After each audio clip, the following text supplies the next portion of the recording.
CMS, your social media handle is Born to Deal. Yes. What is that about? Well, I'd say since I was a boy, I was always wheeling and dealing. I recall going back as far as I can remember, when I was a little kid, I used to recycle newspapers and I'd collect them from the neighbors and then I'd take them over to the recycling center and get some money for that.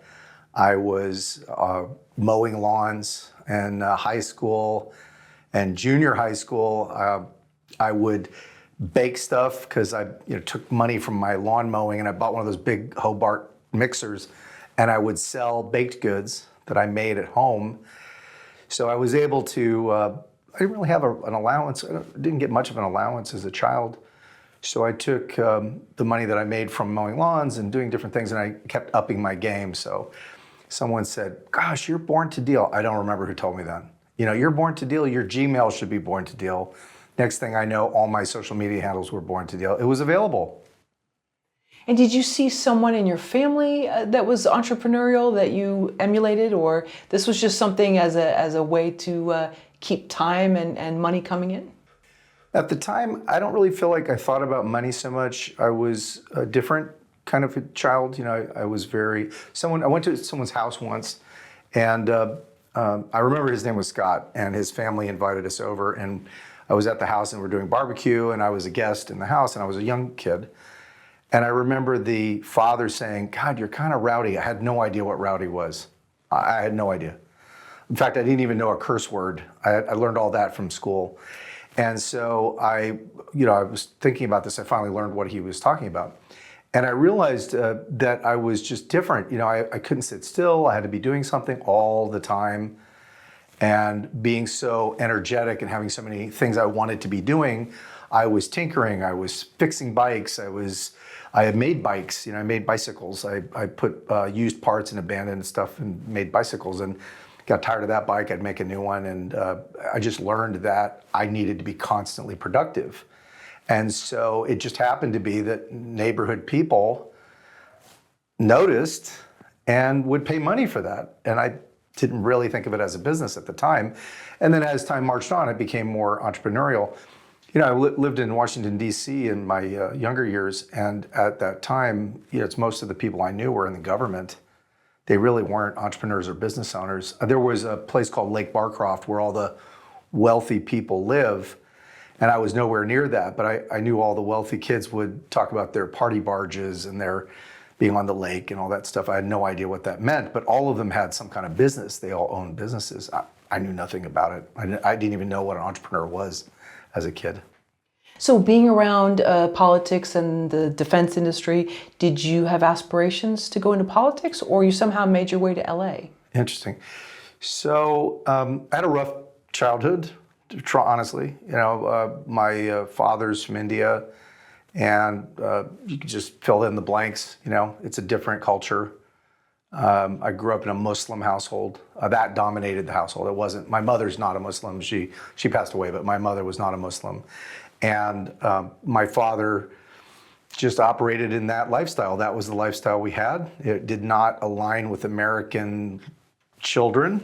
Other children didn't live like that. So it was rough. And so at 16, there was like this event horizon. You come to that point where you might have accepted the abuse, and then you come to a point where you realize it's abuse and you are aware of it and you become conscious of it. And I just left. So at 16, I left Virginia and I headed out to LA, and my brother was in LA. He was 25. He was living with an older woman. And that was kind of like he was living with a lady kind of like my father. So it was kind of the repeat. It was like a sequel of what was going on. And we talked about that, and he acknowledged it. And so I'd left that situation, and then I was kind of homeless for a little while. I lived in a car. I had a car. I got a car for $50. My brother helped me buy it, and then I fixed it up. It wasn't running, and I got it working because I'm very handy. And then I just camped out in the car for a bit, worked a sales job, and then a guy at work said, hey, I've got this room. If you want to rent it, it's $90 a month. I'm like, $90 a month? I was making good money at my sales job. So I said, sure, let's go hang out with you guys. And then wasn't living in a car anymore. That was South Central LA. In the 80s or 90s? Or? 80, it was 80, by that time it was like 86, I think. It was 86. Okay. Yeah, Okay. by 1986, yeah. Now you've had, it sounds like many lifetimes. You've almost like maybe 9 lives, like a cat. I don't know. I'm just assuming. I shouldn't. No, you're good. Okay. I like it. You know, it's sometimes things are just obvious. So, and you have a certain intuition. Anyway, I know that from watching your interviews. And what I would say about this is, you know, young guys without rudders. It's one of the reasons I go out and try to help younger people, specifically younger men, because if they're in the same circumstances I was in, they're going to need some guidance to help them get their compass going. So when you're rudderless and you have nobody there to be a parental figure, you're just operating on sheer will and perseverance and persistence. And I did very well. I mean, I made good money. I was always very financially successful, but it was just, you know, survival. It was just pushing. It wasn't art. It wasn't necessarily filling my cup. It was just work, you know, did the work, get paid, it worked, you know. And so, so that's how that phase, that little chapter of my life was at that time. Okay, and at some point you made your way into the U.S. Navy? Well, that was a long time into the future. So I was in the Navy from '01 to '09, and you know I worked at the Navy base in Encino, NMCRC Encino Navy base. I was an E5. I was a little overweight, so I got a waiver. They actually give them in the Navy because my rank and rating was IT2, so I was an E5, and you know, just working computers, you don't really have to be that slim. I never got to be on a ship because I feel like I was overweight to be on a ship. You know, I was too big to be on a ship. So you can get a waiver to be in certain job positions, but you're not going to probably be in a ship if you're working in the Navy as an overweight person. So I was a little chubby. And so I got a job working at the Navy base in Encino, and I did that. And that was very fulfilling because I got to serve my country, and I enjoyed doing the work I was doing. But it was very administrative, you know. I say that because the Marines, part of the Navy is the Marines. We are the Navy, and the Navy has a division called the Marines. It's not a separate division. It's not a separate organization, you know, it's part of the Navy. The Marines really do a lot of heavy lifting, like hard, really rough work, and I never had that kind of experience. And I qualify that so that people understand I worked computers. Well, sure, but then there are, you know, various attacks that come Sure. via tech. But during that time, did you continue with your aspirations to want to be in film and television, or that had not entered into your life at that point? Well, there's a bit of a gap there because if we go rewind back in time, you know, I worked sales jobs, and I was working in marketing and sales in the late 80s and early 90s. And then one day in 1992, which is quite a bit earlier than the Navy, I ran into a guy and just on the street. I was standing on a street looking at a property that was for sale. And this gentleman came out and he says, can I help you? What are you doing over there? And he didn't say it like that, but he was like, can I help you? He was very nice about it. And I said, wait a minute, aren't you on TV?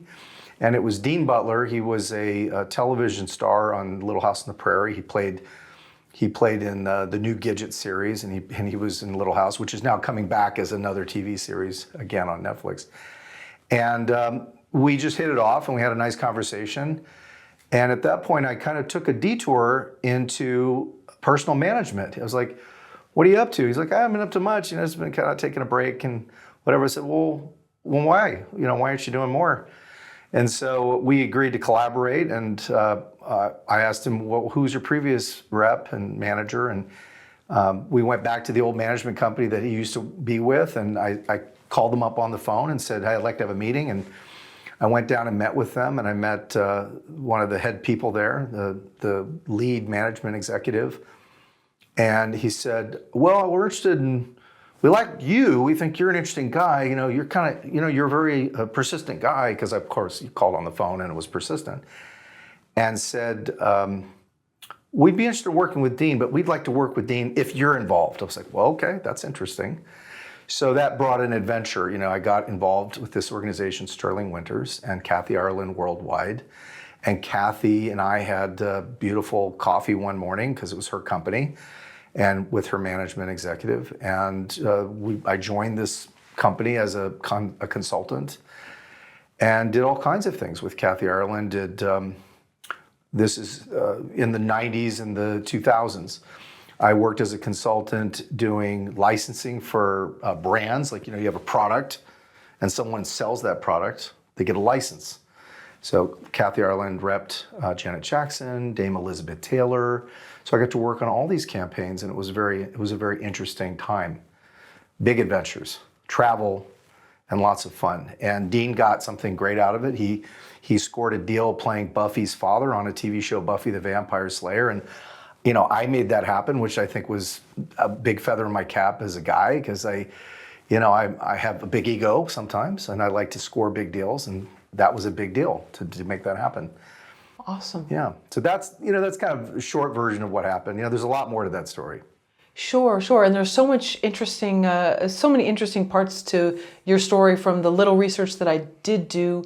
One thing I'm curious of is, was there someone that believed in you early on that you were surprised? It could have been a just passing comment that really gave you legs to try new things, to keep going, to persevere? So everyone needs mentors. I would say that's a very important factor in success in life. And some people benefit from many mentors and having multiple mentors in different areas. And in the 80s, one thing my brother Eric had introduced me to, one of his business associates, who is passed now. He passed. He's not with us anymore. And his name was Michael. And Mike was an antiques dealer, and I got a part-time job as a typist, because in school I learned how to type because it was a good skill to have. And I, for some reason, thought that it would be beneficial because computers were starting to happen. This was in the 70s, and computers were coming, and I saw them coming, so I took typing. And Mike hired me to be a clerk typist for appraisals, so I did appraisal typing. And he really encouraged me to be a risk taker, try things, not be afraid of, making efforts to stretch myself as a person. And, he mentored me, another person who never finished high school. Mike was not really good at spelling, so he depended on me to be a speller because he hadn't really had a formal education. Yet he lived in a big, huge mansion, and he had his beautiful house and beautiful collections of art and antiques, and he was quite successful and had a very successful business. And he said, you don't really need to be formally educated, you need to persist. And so over the years, I see these folks that are successful say this over and over again. There's a lot of well-educated people who are not successful in their own mind, not my mind, in their mind. They say, well, I'm not achieving my goals. And I'm like, well, I don't know. I'm too busy doing it. I don't really know how not to do it. You just do it. It happens. So Mike taught me just do it, like Nike. And I did. I learned a lot from that experience, and he was one of my many mentors. I was mentored at Kathy Ireland Worldwide. I got a lot of mentorship there for how to be a more gracious, diplomatic person. Because, as a young person, I was very reckless. I was like a bull in a china shop. And I learned sophistication through all the mistakes I made. Is completing a project very important to you? That's, completing a project is it's almost like, do I like to breathe air or eat food? It's a tough one because we as humans, I feel like we should be careful not to just do something because we just have to get it done. Like, I don't want to be a quitter. I have no problem quitting a useless enterprise, or I have no problem abandoning a nonprofit business. I had a business that wasn't making money, and I made the executive decision to just say, I'm going to shut this business down. It's no longer, it's not making a profit, and therefore it has to go. And I feel like, to that question, it's like I absolutely want to complete projects that have some purpose. And at the end of the day, and to me, as my goal of an actor, writer, director, these are my trifecta, I would like to see every project that I complete have the main mission of accomplishing what I want to accomplish, which is delighting the customer. And Jeff Bezos says, delight the customer. And I feel like Amazon is a great business model. I'm an investor, so I like Amazon. And I think his business model is what I want the entertainment business to mean for me, is that when you spend your hard-earned money to go sit in a seat in a theater, I really don't want you to be tempted to pick up your phone because you're that bored with your $20, $22 that you've spent. You're that bored that you're just not engaged and you just start using your phone. So the minute I see a movie where there's a bunch of people looking at their phone, I realize it's not an engaging film. I want my goal in completing projects to be to delight customers. Otherwise, what's the point of the project if it's not got a purpose? That's the art I'm pursuing, is to make people excited and delight them. Right, and sometimes some people's brains are just so hardwired to only be able to take in a few minutes of information at times. But sure. We kind of all have adult ADD, it seems like. Well, yeah, I think that's that is a byproduct of our world the way it is now. I was toying with the idea of having like a little preamble at every film that says, if you really want to understand this film, you'll have to put your phone away because you don't want to blink. Well, when I showed The Red Market, and I had the pleasure of having the opportunity to get the Red Market into a number of theaters, it was accepted by, I think it was like 90 categories at over 60 different festivals, and it's been seen by tens of thousands of people. And some of the theaters are just iconic. It was exhibited at LA Live. It was in big theaters. I had the pleasure of seeing it in a big theater.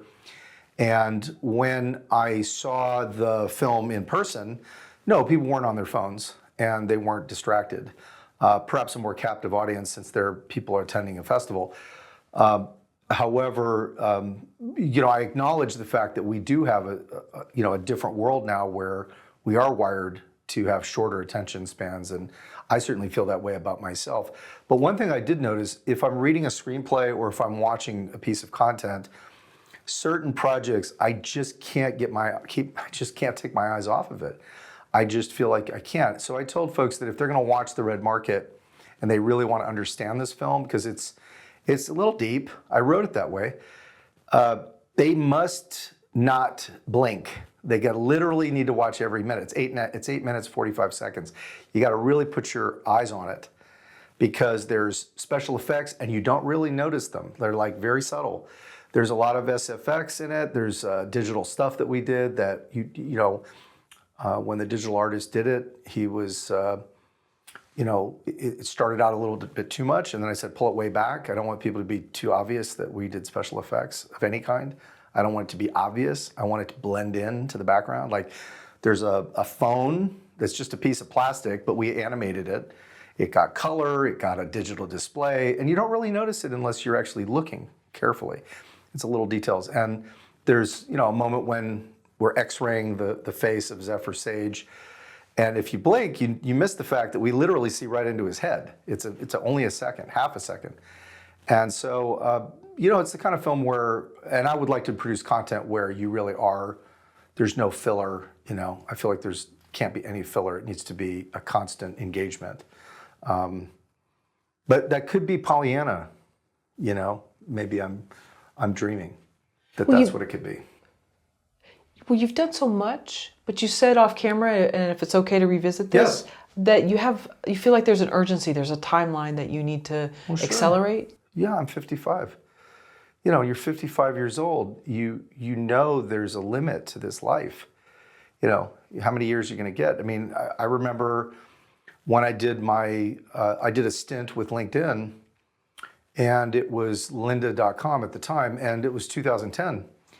In 2010, I was asked to do LinkedIn, and there was LinkedIn Learning, There was, 60 hours, I think I did 60 hours of content or something. It was a lot, I did courses.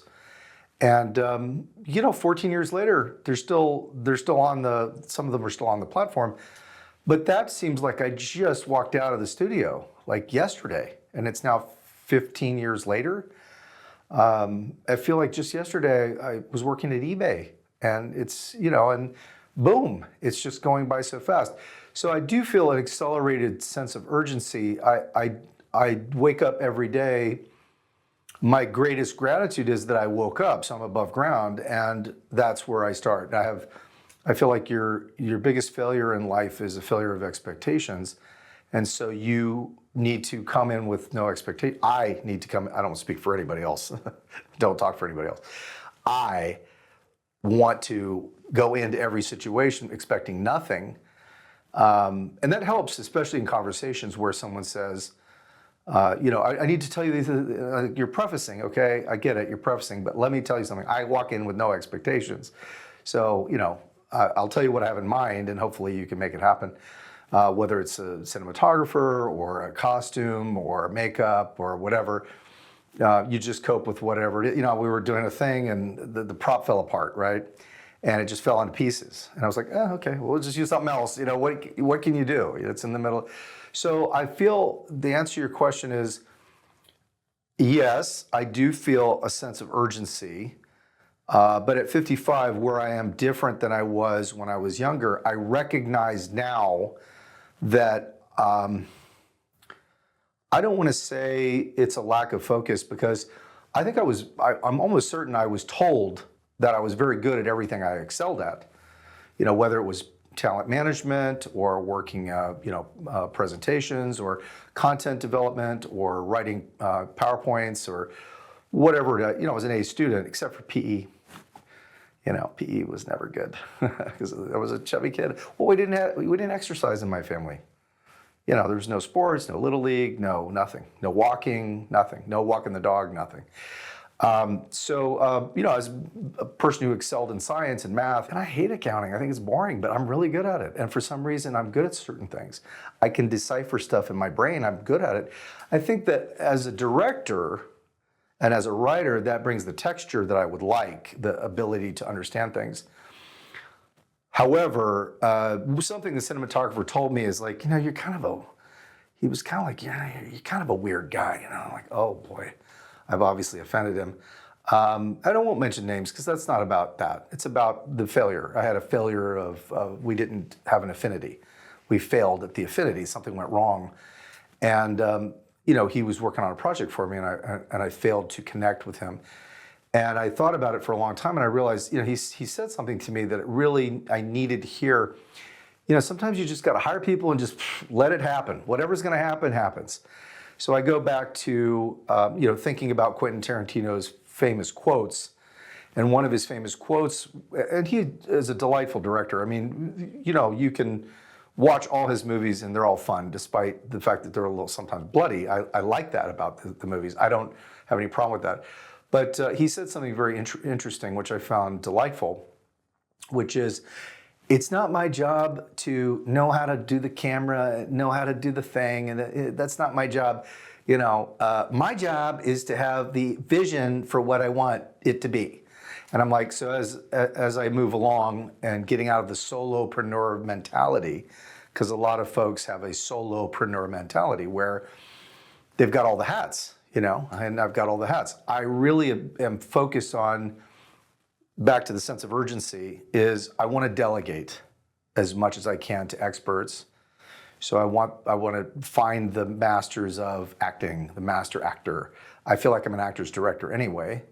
And I want to find the master actor, the best cinematographer, the most talented sound person, or the best, at the special effects. I don't want to be sitting there worried about the details of that. I want to be focused on getting the final look and the result of what that is. And back to time running out. So if I have 1 year, 20 years, 40 more years. My mother lived to be 95, and she was a very obese woman. Let me clarify this. My mother weighed more than me, and she was very large. And, she lived a very long life. And there was there was a lot of challenges at the end, but she lived a very long life.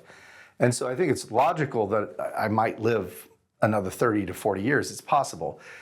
But I want to get the good stuff done like in the next 20 years, like make a big film. I'd like it to be a big film. I don't want it to be something that's just screened locally. I'd like the entire world to see my films. You know, it's ego. Honestly, I will not deny that I have a big ego when it comes to making a film. My first feature, I would like it to be seen by the world. Would love that.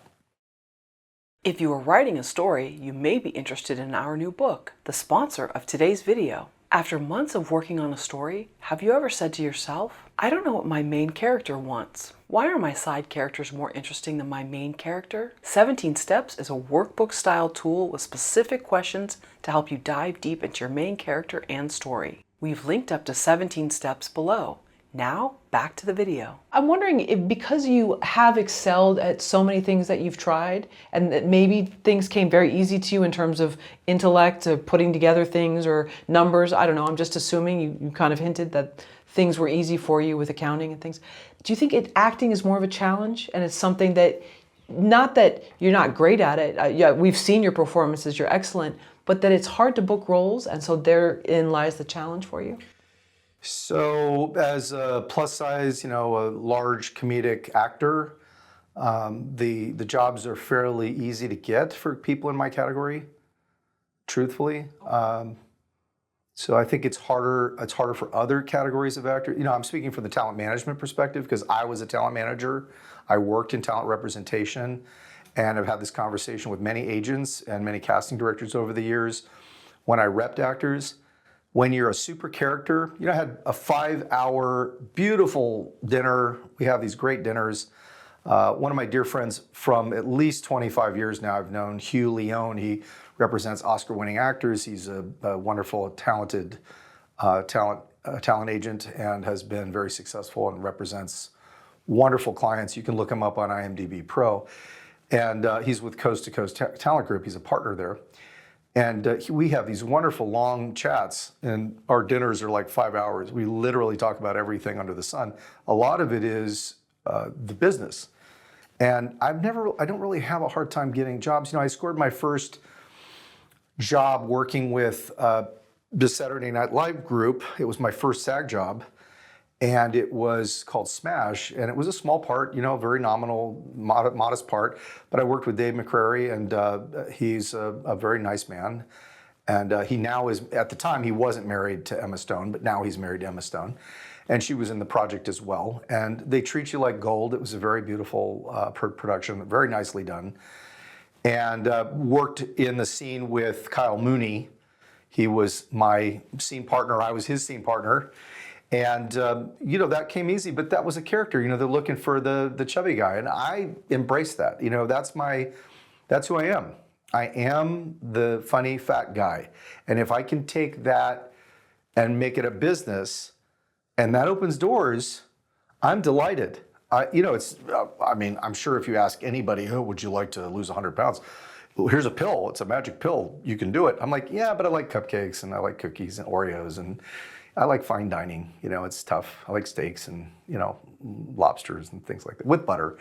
And so the thing that Hugh and I were talking about, we had this wonderful long chat about everything. I say everything, literally everything. And it was clear that, people who are super characters do have a little leg up because it's a smaller category. Like, you don't have that many jobs for the super characters, but you have more likely to book it. It's not like you have, five, like when you would do if I was ever involved in a casting, you might have 5,000 people submit for younger leading male, younger leading female, middle of the road person, right? Every day. As opposed to the person who weighs, plus size, chubby, round, whatever that might be, you won't have as many options. And when I go to casting sessions and I see the competition, a lot of guys they're sloppy, they're not well put together, they're not shaving, and I shave every day, I comb my hair, I wash, I shower, I'm very put together. So that's a specific type. And if they're looking for that guy who's like the John Candy, a great actor, or the John Goodman, or whomever it might be, I will get that audition, and my chances of booking it are pretty good. And so I've had the privilege of working on probably 3 dozen projects in 12 months. A lot of it's voiceover too, so I can't say it's all what I look like. Some of it's been voiceover. But I had a job working on it was like an airplane. I was like in an airplane working on a security job. It's like a security commercial. And I don't think it's out yet, so I can't talk about it. But it's a famous security brand for internet security, which is up my alley. And the lady who did the interview, who hired me, you know, she was very nice. She took me aside and she was sitting down. She wanted to have a little briefing with me before I got on the set. And we were at the set. It was this big hangar with a plane, you know, a fake plane, of course. And they were getting set up and the equipment started rolling in. And she said, you know, the minute we saw you, we had to hire you. You were the guy, blah, blah, blah. And so I really do embrace the just sort of real average Joe dad type guy, maybe a little, you know, little couch potato-ish, you know, always energetic when I need to be, but ready to have a good time and relax and grill a burger and eat a steak and have a Budweiser or whatever. But that's me. That's who I am, really, in real life. So it's not really acting, kind of. So getting back to your I want to roll back to what you were talking about the skills of acting. Acting is hard work. And no one should underestimate the amount of talent needed to memorize copy, deliver it naturally, credibly, believably. And I am really a freshman actor. I've been acting since I was in junior high school. I was the lead in a school play. I want to clarify, you know, despite being in a repertory theater and doing all these different things, I'm a freshman actor. And you can definitely see the masters at work, that what they bring to the table, who I would like to be directing, and what they bring to the table is just steps above what most people are ready to deliver. And that is a thorough commitment to memorizing lines, a commitment to avoiding, you know, I don't really believe in method acting, and most of the successful actors I know are not method actors. And the ability to, you know, come prepared, to be hyper focused, to have fun on the set, but we know why we're there. You know, there's a big difference between having a nice conversation, chatting, you know, and being in the way. You know, and you know, I've been on sets where people are in the way, and I've been on sets where people are participating. And I want to tell you a little story about Malum. I was in a film called Malum. It was in almost 300 theaters, and in Malum, it was my first film job. I get to do a co-starring job where I was actually in a theater movie. And it was my first project in a theater. And when I auditioned for this, and I had the pleasure of auditioning for Anthony DiBlasi and his team, and he's, you know, he says, you know, are you sure you're willing to do this thing? You know, all the things I had to do, right? I had to do some stuff. You're comfortable, you know, living in Louisville? Is it Louisville, Louisville? He said, you comfortable being in Louisville? I said, what, you mean near all the single malts? I was like, yeah, the bourbon. I'll be hanging out at the bourbon when I'm not on the set. So he says, are you sure? Yeah, I said, yes, I'm fully committed to staying in an apartment, and no problem. I can be in Louisville for 3 weeks, no problem. When I got to the set and I started working, I got an email from him saying, hey, you have any questions, email me. So the first thing I did, and I really want to connect this back to the acting, okay, the talent, the ability to act. He said to me, any questions you might have about what's going to happen? You know, I said, the first thing I had a question about, I was being a little assertive, you know, I was being a little forward. I said, yeah, my first question is, can I get more lines? And he immediately replied back and said, we'll see what we can do on the set. I like to play around on the set. We'll see what happens. So two things happened. Two things were, he said to me that he really liked me on set. So even when I wasn't working, my day out of days was XYZ, and he said, you know, you're welcome to come anytime. Oh, so he told the PA, he says, grab CMS, a director's chair, and put it over here. So I hung out on the set with him on days I wasn't working, and he says, I really like having you on the set. We've subsequently become very close friends, by the way. And he's directed 10 movies, and he direct. He was the producer of Midnight Meat Train, which really launched the career. It had Brooke Shields in it, and it was a very I don't like to use the word cult classic because it's actually a very mainstream film. And he said to me on the set while we were working, "Hey, I wrote these notes here. Why don't you just memorize this and just go inside and perform it?" I was in costume. He says, I happen to be in my costume still. I was still on the set. He said, "Hey, memorize these lines." So he gave me a whole new scene, and I was working with one of the stars, and I went in and did the scene. It was a whole brand new scene that wasn't in the script. And then at the end of the movie, there's a closing kind of a finale where Jessica Sula, who's the main star, she's doing the Michael Jackson. She did the Michael Jackson film as well. She plays LaToya in the Michael Jackson movie. A delightful lady and very kind and generous heart. She, she does this closeout where she's like mourning her death of her mother. And so I won't spoil the movie because I want you to watch it if you haven't watched it already. And at the end, he says, "Hey, CMS, and you and Sam. Sam was my partner on the, we're the partners in the movie. We're both dead, by the way." And he says, "Hey, we want you guys to close the movie out. Get in there and be like at the front of the flock. There's a flock of people, and we want you to be at the front of the flock, and you're like laughing at her and making fun of her. This is totally not scripted." And we improv the whole ending. So when you see the end sequence of the film where Sam and I are like laughing at her and making sarcastic comments and pointing fingers and doing all that stuff and having a fun moment, totally wasn't in the script. So the moral of the story is you should ask for more lines if there's a good opportunity. If someone asks you, "Is there anything you want to ask me?" The first thing you should ask a director is, "Hey, can I get more lines?" That would be my first question. And as far as acting goes, I don't want to minimize my worth. I think I'm a competent actor, but this goes back to your original kind of question. I think I have a lot to learn as an actor. I'm much more interested in developing projects, and I will put myself in them. However, I don't fantasize about being this, if I were to use an analog, I would like to be, in the guy who's like in True Lies, the buddy, right? Have you ever seen True Lies? It's a fun movie. It's been a few years. That's okay. It's a fun movie. I won't spoil it for you, but when you get a chance to watch it, it's a really big budget James Cameron film, super big budget Arnold Schwarzenegger movie. And, so I think it's a great example of, I would love to be the buddy.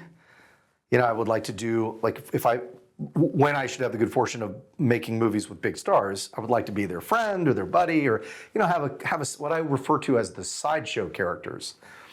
And as I get to be a better actor, as I have more competency acting, it would be my pleasure to entertain audiences. Should people be interested, because somebody will find it entertaining. You will then see me wanting to do more. I always want to perform at my best. So whatever I can do, deliver, and make great, I will then, as my acting skills improve and I'm more entertaining to an audience, I would like to do bigger jobs. However, in my own films, I would like to bring jobs to the level of my competency without limiting myself, but knowing myself, where I stand in the acting skill. And I'm just learning. Brian Cutler is a great mentor and teacher, and I believe in earnest that I will become a better actor, but I feel like I would really like to push harder, because you were talking about my sense of like the time running out. This is not some morbid thing. It's the knowing my mortality, having lost my mother, having lost my best friend, having seen these folks pass. One of the things that Mike told me, just as he was passing, it was the big cancer, of course. And he liked to smoke, so it was self-inflicted. One thing he told me that really hit home for me was, there's a lot of things, a lot of ambitions and goals and dreams I'd had that just won't be fulfilled. And that gets back to, I do not want to allow myself to have undue expectations. I want to deliver a beautiful product. I want to make it great. I want to do the best I can.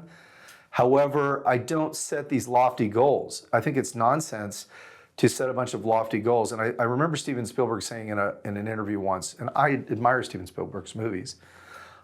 He kind of comes off as being sort of just sort of a casual guy, but he is kind of a genius. You know, he's a genius director.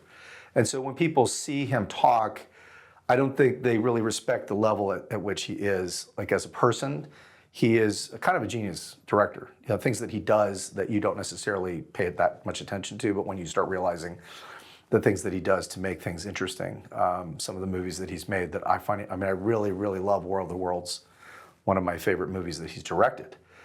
And, you know, he said that he doesn't really go out of his way to make too much of a plan. You know, let's see where the wind blows type thing. And that gets me back to Quentin Tarantino had this wonderful comment about acting and directing. He said, you know, the easiest thing in the world to do, paraphrasing, of course, Mr. Tarantino, the easiest thing in the world to do is give an adjustment. So, you know, let the actor do the thing. You know, I watch directors argue with the actors. I've seen it because I've been on a lot of sets now, and I watch them argue with the actors. What Anthony DiBlasi has done in his style is, hey, just, you know, go do your thing. Let me see what you're going to give me. Show me what you got. I'm like, you know, show me what you got. And then he'll just give you a little comment. And then you show him what he wanted. And then he might say, you know, is there anything else you want to do? So I think that a great director is going to give the actor a chance to deliver what they had in mind. And then they'll, you know, give them maybe some adjustments, and then perhaps come in and do something totally different, right? And so I think that when I look at what undue expectations might look like, you know, I don't want to walk into a thing, say, well, that's how I wrote it. This is what I had in mind. This is how it's supposed to be. Sometimes you have that happy accident where it's not exactly what you had in mind.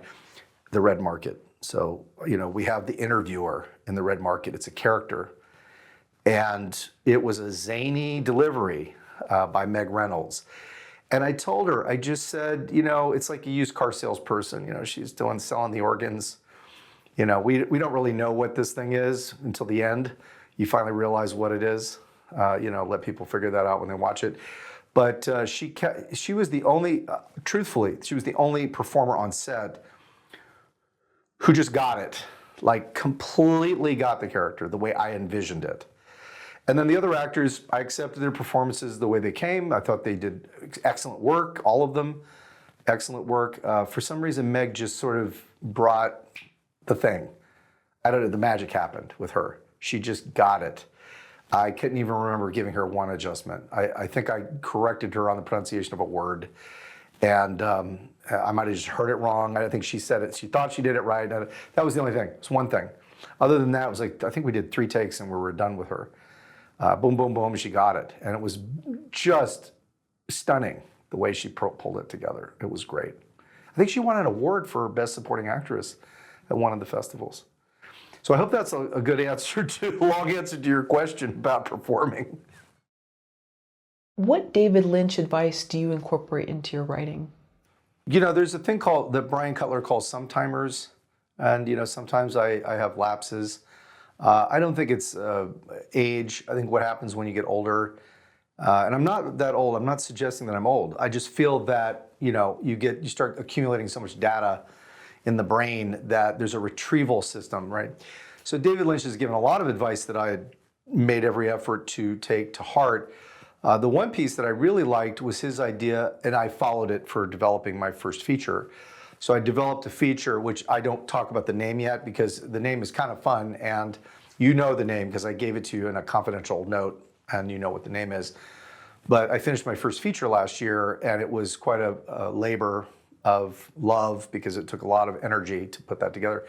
And I first started with David Lynch, then I worked with Anthony DiBlasi.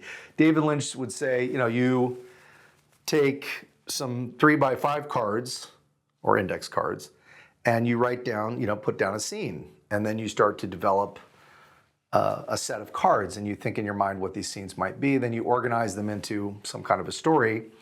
And then when you've got like whatever, 76 dozen, 5 dozen scenes, you've got a movie.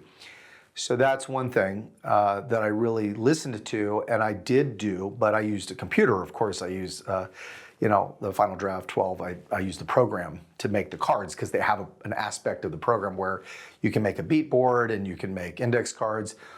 But I met a lady that was a writer for Star Trek, and she just used a legal pad. She actually never touched a computer. She had a secretary, and she was working on a hit TV show. So she had someone else retype everything, but whatever your system is, starting with the scenes. I found that to be much more powerful because you can just sit there and just write scenes and write dialogue and all that, but it doesn't glue it together in my mind. It's like writing a book. You start to lose track. So with David Lynch, he suggested that you just make scenes and develop these scenes into, some kind of card system. In my case, it was a virtual card system. And it worked. It worked for me to make my first feature. And I did. I finished writing the feature. And I into like 11 revisions, but that's where I started, was with the David Lynch idea. Can you talk about how you write in fragments? Is that similar Yes. to what you're talking about, the David Lynch idea with these cards? So thank you for prompting me on that, the fragments. I do give David Lynch some credit, but I also have to credit Anthony DiBlasi because, he criticized with a kind heart. Anthony DiBlasi and I are great friends. I just saw him. He came over to LA. He does not live in Los Angeles now. And we had lunch and had a great time at lunch. And he had suggested that I not try to write these, you're talking about what the scene is all about. As you write a screenplay, you have to talk about it. There's a little section where you explain what's about to happen for those people who are not formal screenwriters. So before the dialogue, you're explaining the setup, right? And he said, look, it's too much, you're writing too many words. And so what you should do is just write in fragments and use fragments. So as opposed to saying, he came upon a beautiful white mansion with a beautiful picket fence and, it had really green grass that was nicely mowed and all that. It'd be better just to say, he arrived to a big mansion, beautiful place, looks like it cost $10 million or something shorter, something less. First of all, there's a good reason for that. You don't want your screenplay to be this huge monster of a document, a brick of paper, with too much detail. Some people like it, other people don't need that. Also, it can be a nightmare for your production designer or your location person, because now they imagine, if you've ever done casting, that they just upload the script into the software and it pulls out all of these details and it turns it into auditions, like characters and auditions. And so a lot of what you're writing, it can be taken as gospel.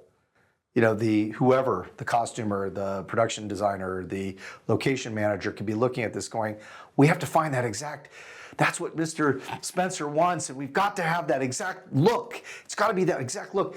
Where it may not be that important to me, and you may have noticed something about my writing. I don't put ages on the characters. Did you notice that? Yeah, there's no ages. And that I learned from my auditioning as an actor. Anthony DiBlasi wrote the age of the character that I worked on, Malum, was 25 years old. But I took a look at it and realized that the casting director just loads this up from the script. They don't specifically have to be 25 years old because it's a cop at a police department. What does it matter? He could be a 25-year-old cop. He could be a 50-year-old cop. So I auditioned, and I got the audition. When Anthony hired me, he sent out the revised script, and the age of the character was raised in the final version when he gave it to me. So there's some pliability there. But when you're too specific about anything, age of characters, ethnicity, descriptions. I'll tell you the peril of it too. I was managing a TV star. I had a client who was a star. Again, don't like to mention names for the very simple reason that someone could get offended, right? You say the wrong thing and they get offended. So rather than talk about the person specifically, let me talk about what happened. I really pushed hard to get a meeting with the head of casting over at Paramount Pictures. And the casting department said, sure, we'd like to meet your guy, have you bring him over and let's do an audition. He received the script, and the script said boy number 1. And I didn't think twice about it. I was like, okay, it's some teenager. He's a 22 and he plays teenagers, right? He's a star in a show where he plays a teenager. And, he was immediately like, F this, I'm not going to go to this audition. Boy number one, he was a man of color. So he got very offended by the idea that he's going to play boy number one. And I'm like, no, please understand something. They don't know the ethnicity of this character yet because they're open to whomever might play it. They want anybody to be able to play it. So nowadays, they're more specific and say any ethnicity or whatever. They just now say that. But back in the day, the screenwriter might just say, boy number one, man number one, because he didn't want to have a name to limit the potential ethnicities of these characters, right? So writing in fragments might be helpful in a lot of ways. I took it one step further and talked about the characters as well as the setups, where you're going with the screenplay. Do you ever have writer's block? So do I ever have writer's block? No, I think writer's block is nonsense. I think that's nonsense. I think that you're limiting belief that your writing is going to be bad. You just don't write it. You're afraid to write it. It's fear or whatever. You can call it writer's block, but it's really just being, I'm not criticizing anybody. I preface this, but it's a form of cowardice. You have to learn to just jump out and do things. I didn't have these freedoms to hold back. When I was 16, I was on my own. I did not have anybody telling me, don't touch the hot stove. There's nobody there telling me to not do things. So I'm self-managed. They refer to that as emancipated. I wasn't legally emancipated. In fact, I was surprised I could get along in life without having to be emancipated. But when you're doing the whole, do I have writer's block? I can't write this thing. I have a literary agent who scored me some really good book deals. And Matt Wagner with FreshBooks. And Matt really inspired me to understand that, everybody writes at different paces. I don't think my early writing, my first book, I don't think was well written at all, but I had good editors. I think I really was learning on the job training. But sometimes I wrote more than I needed to, and it was probably not that good. I could have pulled it back a little bit and just been more careful.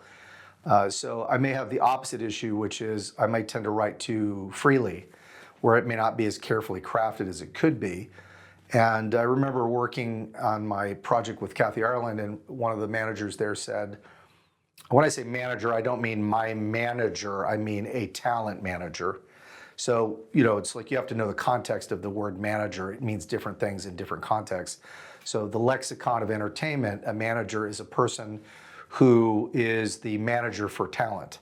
So one of the other talent managers said, your writing's good, but it's sometimes a little bit, too loosey-goosey. I'm like, I didn't really understand what he meant at the time. And then I started to really study writing because I'm not formally trained. So every single day I'm looking at different words. What do they mean? Stationary versus stationary. People don't realize it's two different words. They're spelled differently. I started to have to spend more time understanding it. So the only thing I really stumble on is this going to be interesting or not? I may just have trouble putting it down because of that, but I don't have a problem writing stuff. I never have writing block. If I have a deadline, I'm supposed to do something, I have a book deadline or I have to deliver, I will just deliver it. I will make it happen. Whether it's my best work or not, it just depends on how much time I put into it, honestly. So you said something interesting about how you never had anybody telling you, don't do that, and in a sense that gave you a freedom to just try all these new things without worry or fear? Yes, this can get a little political, and I'm going to stay away from the political aspect of it because it is part of public education. Because I couldn't stand public education. I literally was pulling out my hair. It was so excruciating. In fact, when I wanted to get a college degree, I went to the counselor for public education and I said, again, I don't like to mention names because these are great organizations that somebody gets value from. Someone goes, wow, I enjoyed that experience. But a well-known college. And the counselor said, tell me a little bit about yourself. Tell me about you. After I gave her my story, she's like, you're not going to make it here. I said, what? You're not going to make it here? What do you mean I'm not going to make it here? It's just going to be way too slow for you. You're just not going to like it. I mean, I'm not trying to discourage you, but you're going to die here. It's going to be tough. I believed her because every time I thought about it, I realized that everything I needed to know by the time we got into the mid-90s, any information I needed to know is, out in the public domain now. All the knowledge I need is out there. And I probably learned more in the past 5 years about writing than I knew in the first, decades of my life. I've learned more because it's all available online now through video courses, through YouTube, through asking the AI systems to tell me, answer questions about stuff. So, I never had anything stopping me from trying. I believe firmly, again, I really made an effort to observe the super achievers. And because I think I'm a normal person, when I see somebody who's ultra successful, it's not envy. I don't envy the ultra successful people. I admire them for their achievements. There's a big difference between being bitter and resentful and envious and looking at someone who's successful. There's a reason they were super successf's. It's not like they won the lottery. If they won the lottery, there's nothing really to admire other than, hey, good for you. But when you see somebody who's a director who's super successful, and you ask the question, it's like Christopher Nolan has said this. He didn't go to film school. He didn't have a formal film school education, and yet he's making movies that I truly adore. Some of the movies he does, Interstellar, it's such a wonderful movie, and I've watched it many times. And so when somebody tells you that their story was, I'm failing, it's great, I'm loving the failure, I tell folks, they're like, how did you become such a great cook? You're such a good cook, you're so good. I said, I'm really not that good, but I'm smart enough to throw the bad stuff away. It's like, when you're a bad cook is when you're letting people try the mistakes. When you're a good cook, you're smart enough to toss the mistakes and keep trying until you get it right. So I've made lots of mistakes with cooking. And I think the same is true of entertainment. Once you see it's bad, you better go and reshoot it. If something doesn't work out, it's like, why do you have playback? I mean, I think Clint Eastwood talked about playback and having the ability to do that because he worked with film. The great thing that happened was you had video playback with the Panavision. And because you had the recording to now look at what would happen on the film, you could see whether you liked what the outcome was. And I feel like that gets back to people telling me I couldn't do something. It's like, I'm not afraid to make lots of mistakes. I just don't want to reveal those mistakes, something I learned in consulting. Just don't let people see you sweat, Once you've made the mistakes, you just, throw it under the rug and it's a mistake, The team can know, but, the audience shouldn't know. We don't want the audience to see the errors. We don't want them to see the messiness of your life when you're making a movie or a TV show. You want the final product to be, bingo. Chef's kiss. Yeah, chef's kiss.